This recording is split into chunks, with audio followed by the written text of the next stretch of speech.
Hello once again, dudes, this is Mill, and welcome to another Paint.net tutorial. In this tutorial we're gonna have about more tools. Now the first tool I wanna have about is the paint bucket. Now it looks for colors to replace. If it is the same color, it will replace it. So you can see it's looking for colors. So that's basically what the it does when it's set to default, or honestly, if it is like this, it will only color in borders, if you know what I mean. If honestly, if the area is the same color, it will call it borders. But if it sets global, it will look for the pixel, if you understand what I'm meaning. Also, there is solid color and horizontal colors. Here we'll only look for stuff like that, and there is vertical color, vertical only, and there is all these kind of weird stuff that we will need, but it's very easy to understand, really.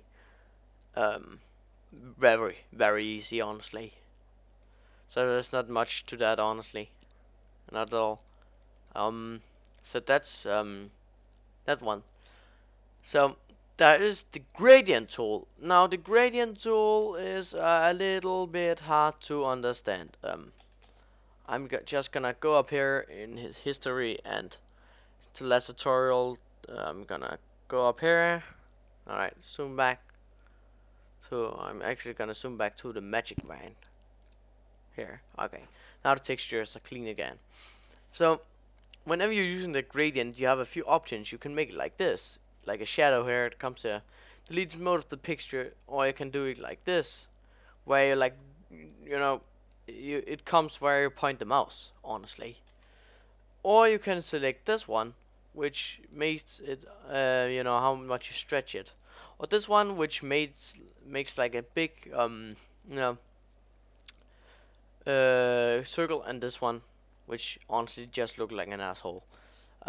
So you can choose colors. Of course, color mode. You can see. So you can add some nice effects to it.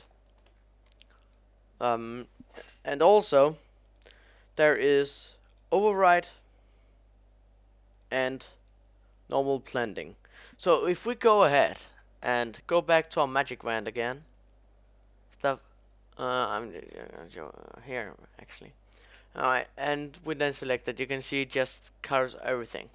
So we want to have do something about that. Well, what we can do is to add a new layer, and then add the gradient, and then we can go ahead and have a little fun with it.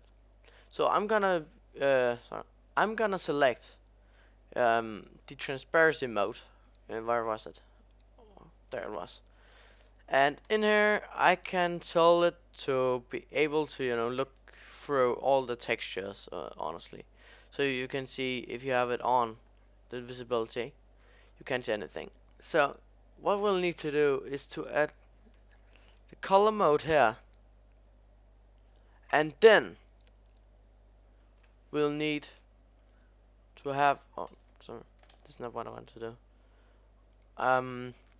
Up here we want to go ahead, and it's not this layer we're working with, this is the layer, and add it here. So if we show this layer, you can see we can't tell it's there. So what we need to do about this is to go ahead and change the transparency mode, and here you go.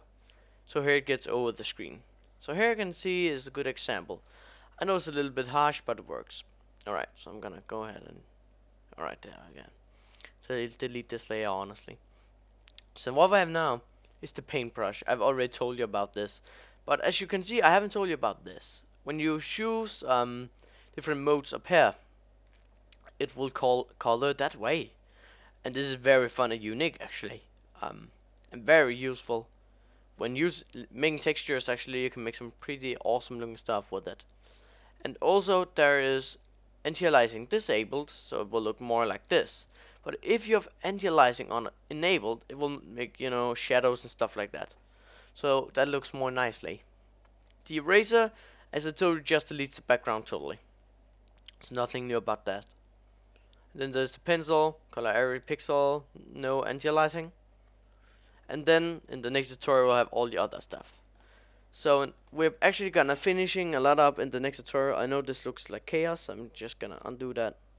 In the next tutorial, we're gonna learn all the last basic things, but we're not gonna stop the tutorial there at all. It's just, just gonna finish this texture pack off.